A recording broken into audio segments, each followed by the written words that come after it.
गुर्बत थी, काम मिलता कोई नहीं था। और मैं काम चोर नहीं था, काम ढूंढता था, पर अल्लाह की कुदरत के काम नहीं मिलता था। फरमाते हैं कि मैंने एक दिन अपनी अहलिया से कहा कि आज मैं फिर जाता हूँ काम ढूंढने। तो मेरी बीवी बड़ी फर्मा बरदार थी, पर उस दिन ना गुर्बत के हाथों तंग आके कहने लगी, आज नाना कोई तू चीज लेके आया तो मुझसे बच्चों की भूख नहीं देखी जाती। ये सब रोगां दा रोग मुहम्मद जिसदा नाम गरीबी, कंड बुला के लंघ जांदे नी दोस्त यार करीबी। आज ना कुछ लेके आया तो मैं बच्चे लेके मेके चली जाऊंगी।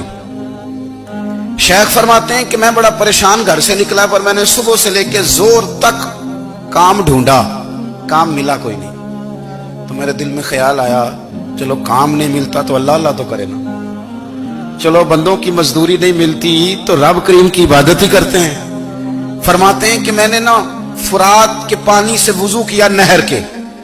शदीद धूप थी, साथ रेत थी और रेत तप रही थी। मैंने अपना रुमाल वहीं मुसल्ला के तौर पर बिछा लिया और फरमाते हैं कि जोर से लेकर असर तक नमाज पढ़ी। धूप भी पूरे जोर पे, पर मेरे सजदे का ज़ौक़ भी पूरे जोर पे। फरमाते हैं सूरज भी चमक रहा है और रब की इबादत का ज़ौक़ भी पूरे जोर पे। मैं सजदा करूं तो फिर मेरा उठाने को जी ना चाहे।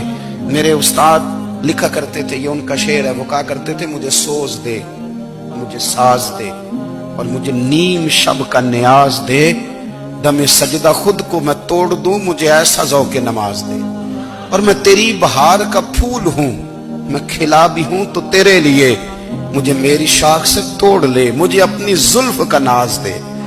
भाई फरमाते हैं कि असर तक मैंने नफल पढ़े, दिल ढलने लगा, असर की नमाज पढ़ी और मैं वहां से चला।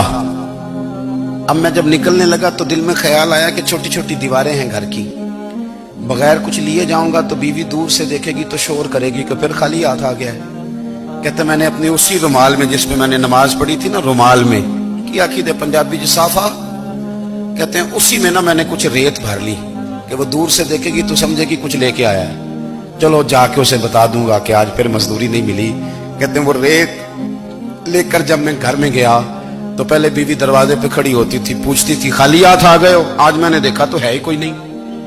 फरमाते मैं अंदर दाखिल हुआ, सलाम लिए, कोने में मैंने वो रुमाल रख दिया और मैंने आवाज दी कि भली मानस कहाँ हो? तो वो कहने लगी आप मुंह हाथ धो ले, मैं रोटी लेके आई।